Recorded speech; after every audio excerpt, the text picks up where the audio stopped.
मैंने मिनिमम जो रिसोर्सेज थे, क्योंकि मैंने ये कभी नहीं सोचा कि मेरे पास में एक बहुत बड़ा पब्लिकेशन हाउस बहुत बड़ी चीज होती है, तो मैंने ये कभी नहीं सोचा था कि मेरे पास में बहुत बड़ा ऑफिस होगा, वहां पे 15-20 लोग काम कर रहे होंगे, मेरे इधर से असिस्टेंट होंगे, उधर से असिस्टेंट होंगे, मेरे को पानी का गिलास उठाने की जरूरत नहीं है। मिनिमम रिसोर्सेज, कम खर्चे में आप उस बिजनेस को प्रॉफिटेबल कैसे बना सकते हो, वही एक सक्सेसफुल बिजनेसमैन है।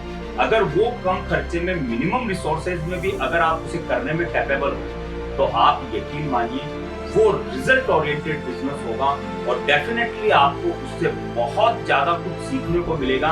और ये चीज मैं पर्सनली मानता हूं कि 100 करोड़ वाले से सीखने का समय तब है जब आप 50 करोड़ के ऊपर। हमारे पास में ऐसे बहुत सारे प्रोडक्ट्स हैं, हमारे पास में लोग काबिल हैं, उनके अंदर एबिलिटी है, उनके अंदर वो काबिलियत है, लेकिन कहीं ना कहीं पे ये जो डर है वो उन्हें आगे नहीं आने देता। ये एक्सपोर्ट का भूत मैं इसे हमेशा कहता हूं, और उसमें उनका दोष नहीं है। हमें हिंदी फिल्मों के अंदर हमेशा ये दिखाया गया है कि एक्सपोर्ट इंपोर्ट जो है वो स्मगलिंग, कि तुरंत करोड़पति बनने का काम है। तो लोग इसी मेंटल प्रिपरेशन से आते हैं कि अगर मैं एक्सपोर्ट इंपोर्ट में चला गया तो वहां पे मैं तुरंत जाते ही करोड़पति बन जाऊंगा, और वो इस बिजनेस के अंदर विदाउट एनी नॉलेज आते हैं। और यही उनका सबसे बड़ा लूपहोल होता है, क्योंकि वो एंटर तो कर देते हैं, लेकिन जो आपने पूछा था कि मेंटेन कैसे किया जाए, वो आगे जाने के बाद में उसे मेंटेन नहीं कर पाते हैं और उसकी वजह से लॉस होता है। और उसके बाद में वो चीजें वैसे ही, वही एक आदमी 10 लोगों को बोलता है एक्सपोर्ट इंपोर्ट में मत जाना, इसमें डूब जाओगे। अगर किसी गाड़ी का एक्सीडेंट हो रहा है तो क्या बाकी लोग गाड़ी चलाना छोड़ देते हैं? हम लोगों ने बहुत पतंग उड़ाई होगी, सभी लोगों ने। अगर पतंग कट गई, एक की पतंग कट गई, तो क्या बाकी लोग पतंग उड़ाना छोड़ देते हैं? नहीं। बट यहाँ पे हमारा मेंटल कॉन्सेप्ट जो है, हमारी सोसाइटी जो है, वो जब कोई एक बंदा अगर किसी बिजनेस में फेल हो गया, तो आप यकीन मानिए वो अकेला फेल नहीं हुआ है, उसने उन हजारों लोगों को फेल कर दिया जो कभी वो करना चाहते थे। और यही एक सोसाइटी का मेंटल प्रिपरेशन है कि अगर वो नहीं कर पाया तो तू तो बिल्कुल ही नहीं कर पाएगा। तो वही चीज यहाँ पे इंपोर्ट एक्सपोर्ट में आती है। लोगों के दिमाग में एक मिसकॉन्सेप्ट है कि इतनी बड़ी बड़ी कंपनीज हैं, वो एक्सपोर्ट इंपोर्ट नहीं कर रही, तू क्यों एक्सपोर्ट इंपोर्ट में जा रहा है? उन लोगों के पास तो करोड़ों रुपए हैं, वो तो नहीं कर रहे, तेरे पास तो इतना पैसा ही नहीं है, तू क्यों कर रहा है? ये जो क्वेश्चंस हैं, इनके आंसर्स उन्हें नहीं पता होते और इस वजह से स्टार्टअप रुक जाते हैं। जबकि मैं आपको आने वाले भविष्य के लिए गारंटी दे रहा हूं, because right now we are living in borderless world. फिलहाल कोई बॉर्डर नहीं है, आप इंडिया में बैठे बैठे वर्ल्ड के किसी भी हिस्से में व्यापार कर सकते हो। आज पॉलिसीज बदल चुकी है, सिस्टम बदल चुका है, आज पूरा सिनेरियो ऐसा बन चुका है कि आपको इंडिया के अंदर ही यूएसए के बने हुए प्रोडक्ट्स मिलेंगे और यूएसए के अंदर इंडिया के बने हुए प्रोडक्ट्स मिलेंगे। तो it's a mix economy. India के अंदर आज आप देखोगे, मान लीजिए अगर 1 लाख परिवार है तो उनमें से 10,000 परिवार इंपोर्टेड प्रोडक्ट ही यूज कर रहे हैं। और ये इंडिया के साथ में नहीं है, हर कंट्री के साथ में सेम वे में हो रहा है। तो आने वाला समय, क्योंकि जिस तरीके से डोमेस्टिक मार्केट में कंपटीशन बढ़ रहा है, जिस तरीके से आप बोल सकते हो कि मार्केटिंग के अंदर मानिए या बाकी चीजों में कॉम्पिटिटिव एनवायरनमेंट ऐसा हो चुका है बिजनेस के लिए कि 100 में से सिर्फ 2 ही निकल पा रहे हैं। बाकी वो 98 जो है वो ये सोच के खुद को फिर बिठा लेते हैं कि शायद मैं उनसे बेहतर ना कर पाऊं। जबकि वही 98 में से अगर 5 लोग भी इंटरनेशनल मार्केट की तरफ चले जाएं, तो वो 2 लोग जो डोमेस्टिक मार्केट में सक्सेस हुए हैं वो उनसे भी आगे जा सकते हैं। तो यहाँ पे सिर्फ सोच का फर्क है। अगर उन्हें अच्छे तरीके से अवेयर किया जाए इंपोर्ट एक्सपोर्ट के बारे में और बाकी चीजों की जानकारी दी जाए, तो मैं यह मानता हूं कि अगर सारे लोग जो यूथ हैं कहीं ना कहीं पे अगर वो एक बार एक्सपोर्ट इंपोर्ट से रिलेटेड होते हैं, एक बार वो जीवन में प्रयास करें अपने प्रोडक्ट को इंटरनेशनल प्रोडक्ट तक पहुंचाने का, क्योंकि ये कोई छोटा गेम नहीं है। एक्सपोर्ट का मतलब देखिए, बिजनेस सभी करते हैं, आप सर्विस भी कर रहे हो, सारी चीजें कर रहे हो। हमें अगर देशभक्ति के हिसाब से देखा जाए कि एक कुछ ऐसी सर्विस जो डायरेक्ट पेट्रोटिज्म से रिलेटेड हो तो हम पुलिस को देखते हैं, हम फौज वालों को देखते हैं, वायुसेना, नौसेना, XYZ हम लोगों को देखते हैं। मैं आपको डायरेक्टली बोल रहा हूं कि जो एक्सपोर्ट कर रहा है वो भी एक देशभक्त है, क्योंकि वो बाहर का पैसा इंडिया में ला रहा है और वो करेंसी जब इंडिया में आ रही है तो उसकी वजह से हमारी गवर्नमेंट डेवलप हो रही है। जब गवर्नमेंट डेवलप होगी, गवर्नमेंट के पास में उतना फंड होगा तो वो देश के विकास के लिए उन पैसों का यूज कर सकती है। तो आने वाले भविष्य के हिसाब से अगर मैं देखूं, इंपोर्ट एक्सपोर्ट बहुत बढ़िया, आप बता सकते हो कि एक माइलस्टोन बिजनेस बन के आगे निकलेगा, खास करके एक्सपोर्ट। और जैसा हम लोग कंसल्टेंसी देते हैं इसके अंदर, तो आज लोगों में जागरूकता आ रही है। आज हमसे किसान भी पूछता है, एक पढ़ा लिखा नौजवान भी पूछता है, रिटायर्ड पर्सन भी पूछ रहा है, गवर्नमेंट ऑफिसर भी पूछता है कि सर हम हमारे देश में किस तरीके से कंट्रीब्यूट कर सकते हैं।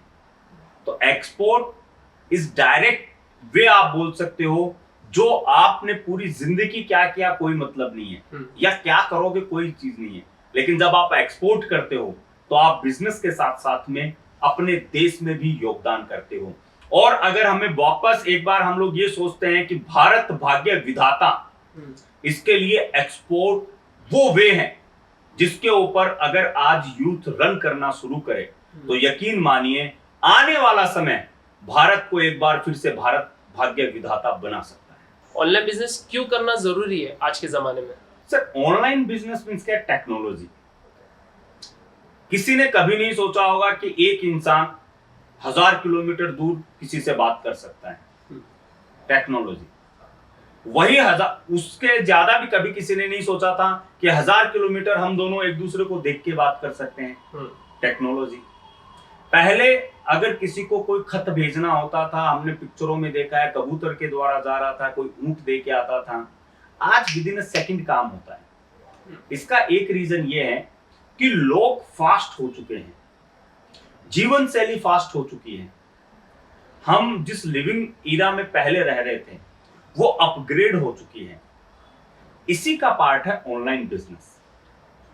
ऑनलाइन बिजनेस का सीधा सरल मतलब यही है कि आप अपने प्रोडक्ट को एक लिमिटेड कोर एरिया की बजाय ज्यादा से ज्यादा बड़े पब्लिक एरिया में पहुंचा रहे हो। तो ऑनलाइन बिजनेस सेफ है।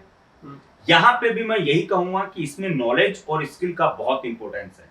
आप अब भी देखोगे तो जितनी भी बड़े बड़े ब्रांड्स आप देख सकते हो, कंपनीज आप देख सकते हो, आज के समय सारी की सारी ऑनलाइन अवेलेबल है। जबकि इन कंपनीज को पहले हर डिस्ट्रिक्ट में और हर छोटे लेवल के ऊपर वहां पे उन्हें अपने स्टोर बनाने पड़ते थे। और आप इसी से आइडिया लगा सकते हो कि एक पहले के टाइम में, इवन आप अगर 15 से 20 साल पहले भी देखोगे तो उस कंपनी को बड़ा माना जाता था। इसके 1000 स्टोर पूरे इंडिया में, ये बहुत बड़ी कंपनी है। जबकि आज उस कंपनी को बड़ा माना जाता है जिसमें यह है कि इसकी वेबसाइट के ऊपर 10,000 लोग पर डे आते हैं, डेली विजिट कर रहे हैं, और यहां से 500 लोग ही परचेज कर रहे हैं, बट 10,000 का डेली विजिटर बेस है इनका।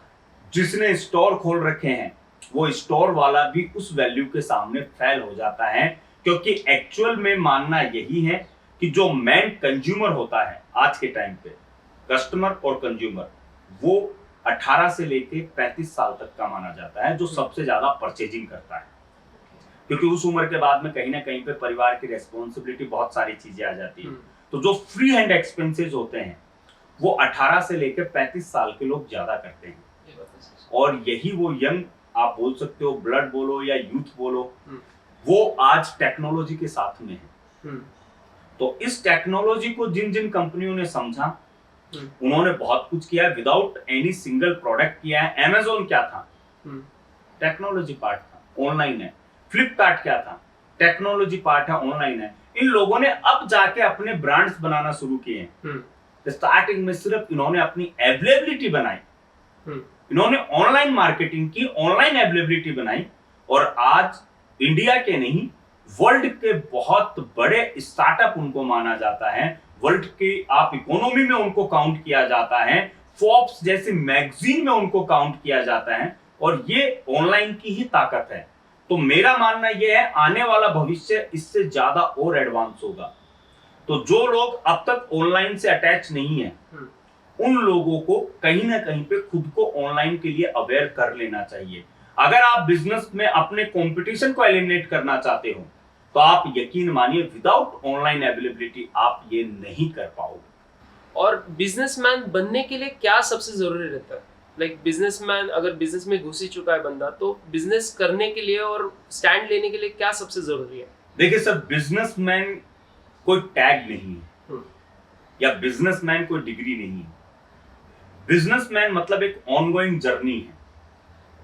आप स्टार्ट करते हो एक छोटे लेवल से, आपके पास में एक प्रोडक्ट है, आपको उसे बेचना है, उससे प्रॉफिट मार्जिन निकालना है और अपना जो व्यापार है उसे बढ़ाना है। उसे ही मैं बिजनेसमैन मानता हूं कि जो इस प्रोसेस को करते हुए खुद को एक प्रॉफिट लेवल पे ले जाते हुए चीजों को आगे बढ़ाता है, वो एक सक्सेसफुल है।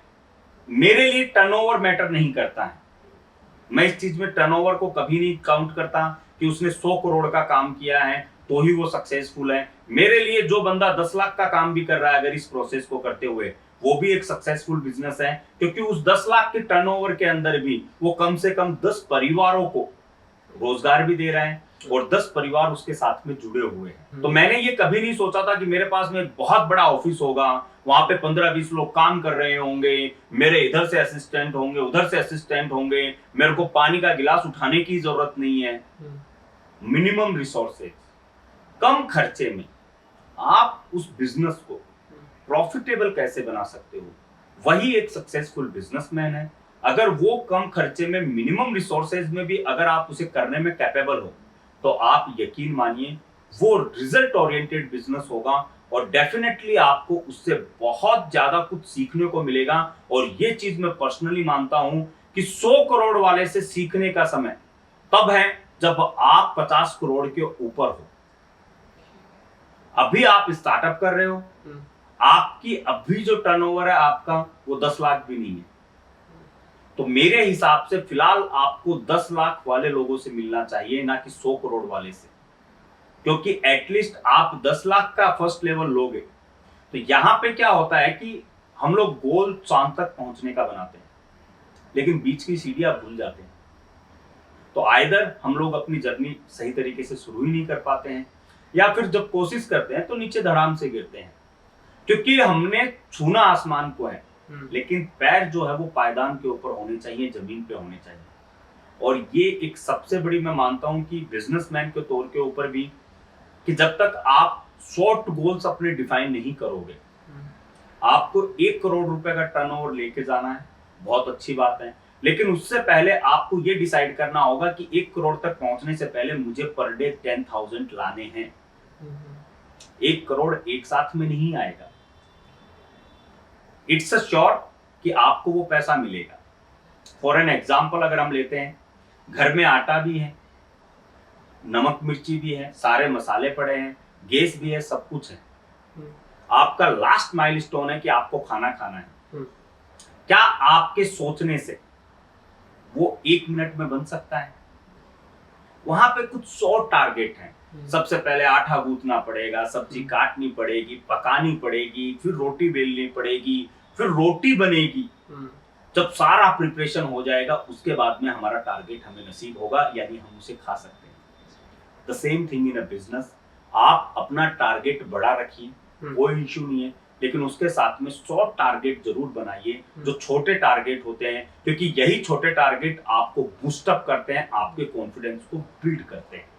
तो एज एन बिजनेसमैन थ्योरी में यही समझता हूं कि बिजनेसमैन कोई टैग नहीं है या फिर आप बोलो कि कोई ऐसा माइलस्टोन है। It's not like that, it's a ongoing process journey. जितना आप सीखोगे, जितना आप मेहनत करोगे, जितनी स्किल्स को डेवलप करोगे, आप उतना ही खुद के बिजनेस को भी डेवलप करते जाओ। अगर किसी को स्टार्टअप करना है तो मैं चाहता हूँ कि आप उसके ऊपर 3 टिप्स दें। मेरे लिए 3 टिप्स वही हैं जो मैंने आप लोगों से पहले कहा है। अपनी योग्यता के हिसाब से अपनी स्किल को डेवलप करने की कोशिश करो। जो मिनिमम रिसोर्सेज आपके पास में अवेलेबल हैं, उनको किस तरीके से प्रॉपर वे में यूटिलाइज करना है उसके ऊपर फोकस करो और खुद को कभी भी रोको मत, करते रहो कंटिन्यू। जब तक आप प्रयास नहीं करोगे तब तक आप कुछ नहीं कर सकते। मेरे को एक छोटी सी एक बतख की कहानी याद आती है। एक छोटी सी कहानी है कि एक पेड़ था जिसके ऊपर बाज ने अपने अंडे दिए और उसी पेड़ के नीचे एक बतख ने भी अपने अंडे दिए। बाज उड़ रहा था, उसी टाइम पे गलती से बाज का अंडा बतख के अंडों के बीच में आके गिर गया। बाज अब कलर की वजह से समझ में नहीं आया, बतख को भी लगा ये मेरा ही अंडा है। बतख ने उसे पालन पोषण जो भी करना था किया, सारे बच्चे हुए। बच्चे होने के बाद में अब बाज का बच्चा अलग, बतख के सारे बच्चे अलग, उसके पंख अलग, उसके पंखों की उड़ान अलग। लेकिन बतख, वो बाज का बच्चा हमेशा अपनी बतख माँ से पूछता था, माँ मेरे को ये लगता है कि मैं तेरा बेटा नहीं। वो तो क्यों, क्या ऐसा क्यों बोल रहे हैं? इन सबका रंग देख, मेरा रंग देख, इनका ढांचा देख, मेरा ढांचा देख। लेकिन उसकी माँ ने उसे हमेशा एक ही यकीन दिलाया, तू मेरा ही बेटा है और तू कभी नहीं उड़ सकता। तेरे पास पंख हैं, ये इसी चीज के लिए दिए गए हैं। तो ये जो थ्योरी होती है, ये थ्योरी ही सबको परेशान करती है। जबकि वो बाज था, जिस दिन उसको ये एहसास हो जाता कि वो बाज है, वो आसमान को चीर सकता था, वो आसमान की उड़ान के लिए बना था। तो मैं आज जितने भी स्टार्टअप्स हैं, जो लोग भी बिजनेस करना चाहते हैं, मैं उन्हें इतना ही कहना चाहूंगा कि आप भी बाज हो, आपके पास में भी उड़ान के लिए पंख हैं। सिर्फ अपनी योग्यता को पहचानो और उसके हिसाब से मेहनत करो। जरूरी नहीं है कि आपके पास में बहुत बड़े एम्पायर हो, रिसोर्सेज हो तो ही बिजनेसमैन बनो। किसी भी बड़े टारगेट के लिए बड़ा होना जरूरी नहीं है, जबकि उसे अचीव करने के लिए आपकी सोच का बड़ा होना। Thank you so much, sir, for your time. Thank you for this interesting and valuable discussion. And really बहुत एंजॉय किया, काफी डिस्कस हुआ। उसके लिए अच्छा पिक्चर्स का भी मैं काफी तहे दिल से धन्यवाद करना चाहूंगा। Thank you so much, sir. Thank you.